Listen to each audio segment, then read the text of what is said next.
Assalamualaikum warahmatullahi wabarakatuh. Apa kabar anak-anak? Semoga kalian dalam keadaan sehat walafiat. Nah, hari ini berjumpa lagi dengan Ibu Devi Novela Sari.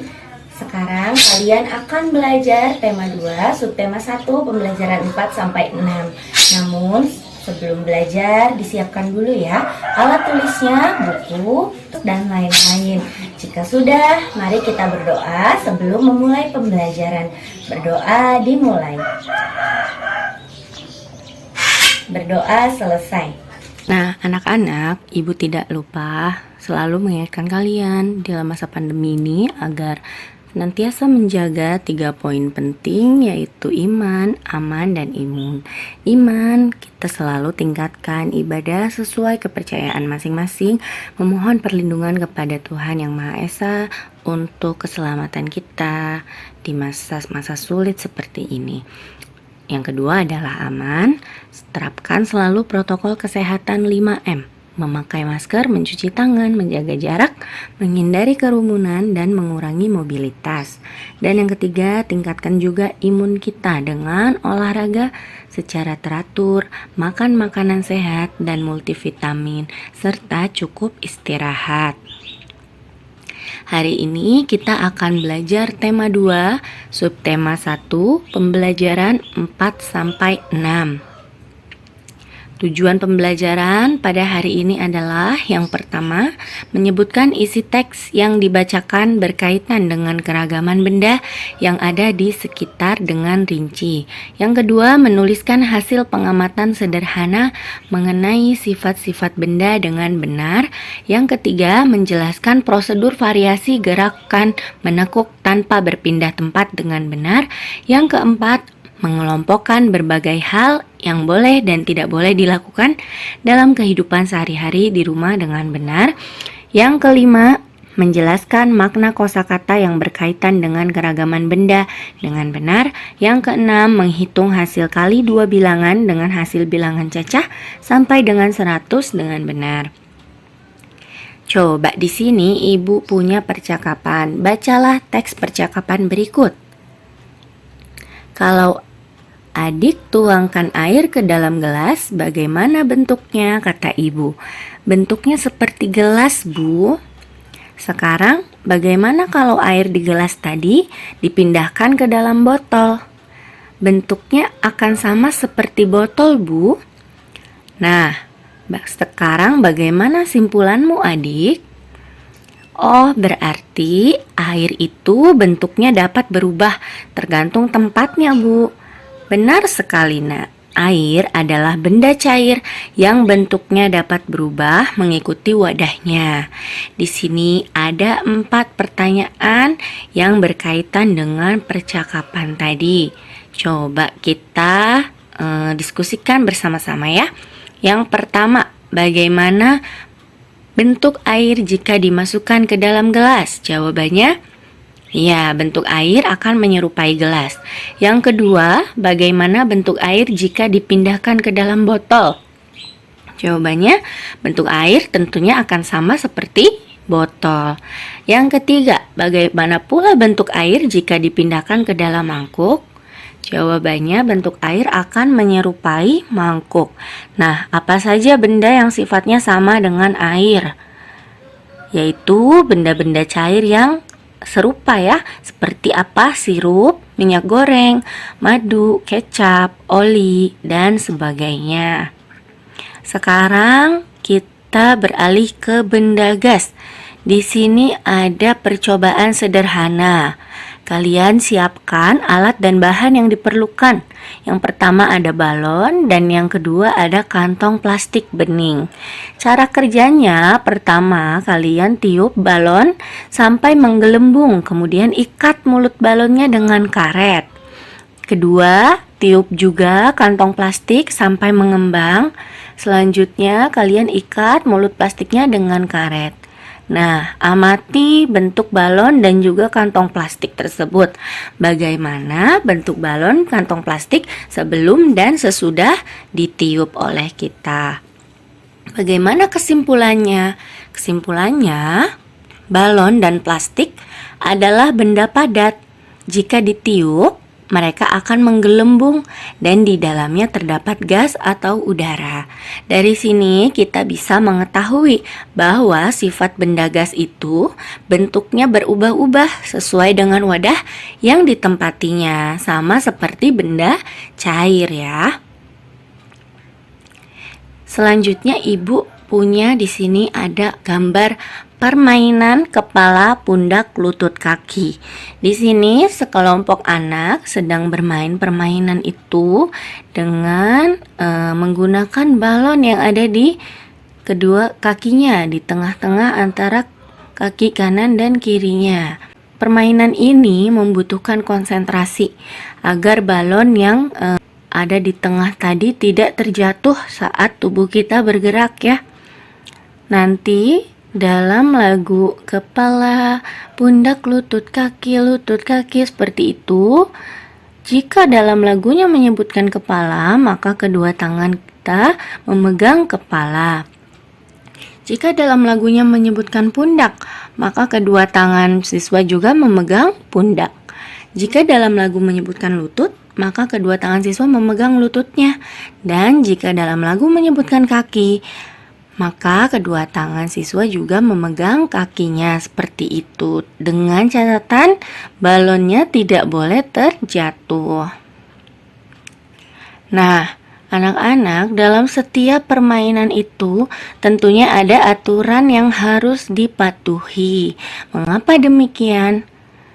Ya, karena apabila kita bermain dengan peraturan yang ada, maka permainan tersebut akan berjalan dengan lancar, tidak ada yang curang ya. Nah, di sini aturan tidak hanya ada dalam permainan saja. Tentunya di rumah kalian juga ada beberapa aturan yang dibuat oleh ayah dan ibu sehari-harinya ya. Di sini ada contoh aturan di rumah Edo. 1. Bangun pagi pukul 5. Setelah bangun, merapikan tempat tidur. Yang ketiga, selalu minta izin bila bepergian. Yang keempat, dalam bermain tidak boleh lupa waktu. Yang kelima, setelah makan membersihkan meja dan mencuci piring. Yang keenam, di sore hari membantu pekerjaan orang tua. Yang ketujuh, pukul 19 belajar dengan rajin. Dan terakhir pukul 21 harus sudah tidur malam. Sekarang coba kita amati, di sini ada beberapa kegiatan yang perlu dilakukan dan juga tidak boleh dilakukan. Yang pertama, menonton sampai larut malam. Kira-kira boleh tidak ya kita menonton TV sampai larut malam? Ya, itu adalah sesuatu yang tidak boleh dilakukan. Yang kedua, membantu ayah dan ibu. Tentunya ini perlu dilakukan. Yang ketiga, mengerjakan PR. Betul, kita checklist juga. Ini adalah hal yang perlu dilakukan. Yang keempat, bermain dengan curang. Tentunya tidak boleh ya. Dan yang kelima, minta izin kepada orang tua bila akan bepergian. Tentunya ini wajib atau perlu dilakukan. Nah, anak-anak, di sini ada teks. Ayo kita baca bersama-sama. Wujud benda. Dilihat dari wujudnya, benda dapat dibedakan menjadi 3, yaitu benda padat, benda cair, dan juga benda gas. Benda padat adalah benda yang memiliki bentuk dan ukuran yang tetap. Contohnya kelereng, batu, dan pensil. Benda cair adalah benda yang memiliki ukuran yang tetap, tetapi bentuknya dapat berubah-ubah sesuai dengan tempat atau wadahnya. Contohnya sirup dalam botol, teh dalam gelas, dan air minum dalam cangkir. Sedangkan benda gas adalah benda yang memiliki ukuran dan bentuk yang selalu berubah-ubah sesuai dengan tempat atau wadahnya. Contohnya udara yang ada di dalam balon, udara yang ada di dalam ban sepeda, dan juga kantong plastik yang ditiup. Tahukah kalian istilah-istilah di bawah ini? Wujud. Wujud adalah rupa atau bentuk yang dapat diraba. Yang kedua, ukuran. Apa itu ukuran? Ukuran adalah isi atau besarnya benda dalam sebuah ruang. Yang ketiga, padat. Apa itu padat? Padat adalah benda yang isi dan bentuknya tetap. Yang keempat, cair. Cair di sini berarti bersifat cair atau encer. Yang kelima, gas. Di sini artinya tidak berwujud seperti udara dan juga ringan ya. Ibu mempunyai contoh benda padat. Di sini ada meja, kursi, rak, kemudian pensil warna, lemari, dan juga masih banyak benda padat di sekitar kalian ya. Coba kalian cari di rumah kalian apa yang termasuk benda padat. Contoh benda cair di sini ada sirup, madu, minyak goreng, kecap, saus, dan juga air. Yang terakhir benda gas, ada udara dalam balon, kemudian gas LPG, ada uap air, ada asap yang keluar dari cerobong dalam sebuah pabrik, dan juga awan juga termasuk gas ya. Nah, ayo kita amati. Di sini Beni mempunyai satu pistol air. Edo juga mempunyai satu pistol air. Lalu tiba-tiba Udin datang dan membawa satu buah pistol air juga. Sekarang berapa jumlah pistol air semuanya? Kita hitung ya. Ada satu punya Beni, satu punya Edo, dan juga satu punya Udin. Dari ketiga anak ini masing-masing membawa satu buah pistol air. Jadi kita hitung 3 dikali 1 sama dengan 3. Ini sama juga artinya dengan 3 dikali 1 sama dengan 1 ditambah 1 ditambah 1. 1 punya Beni, 1 punya Edo, dan juga 1 punya Udin. Lalu kita jumlahkan, ada 1, 2, 3. Ya, ingat, angka berapapun jika dikalikan 1, maka hasilnya adalah angka itu sendiri ya anak-anak. Untuk mengingatnya, di sini ibu mempunyai sebuah lagu dari irama lagu Becak ciptaan Ibu Sud yang diganti liriknya seperti berikut ini ya. Ayo kita nyanyikan bersama-sama.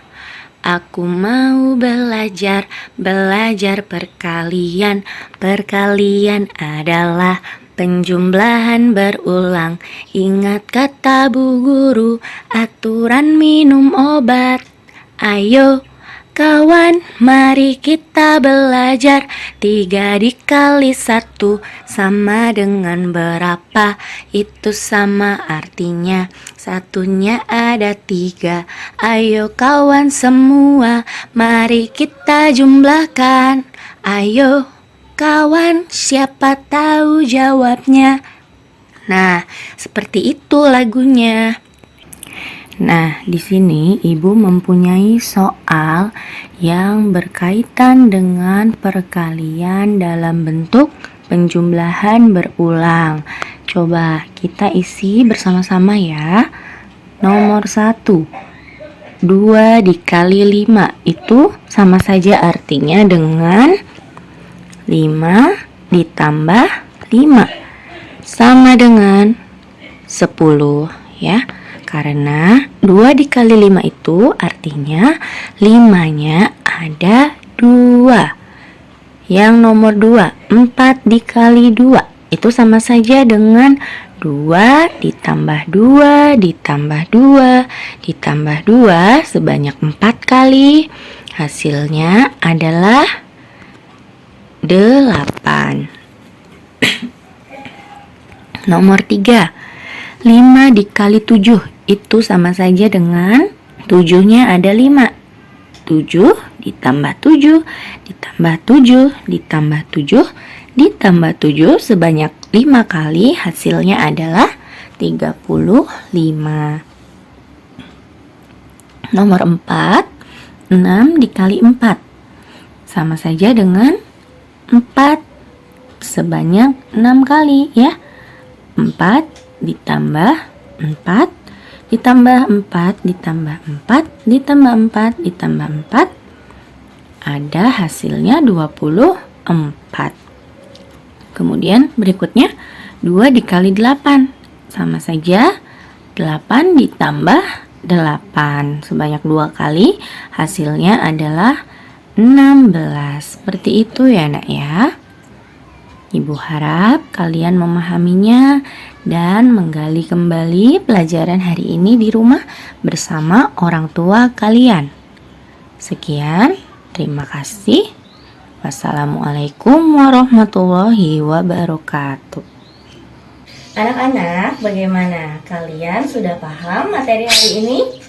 Nah, sekian pembelajaran kita pada hari ini. Kalian tetap semangat belajar di rumah dan jangan lupa selalu terapkan protokol kesehatan. Wabillahi taufik wal hidayah. Wassalamualaikum warahmatullahi wabarakatuh.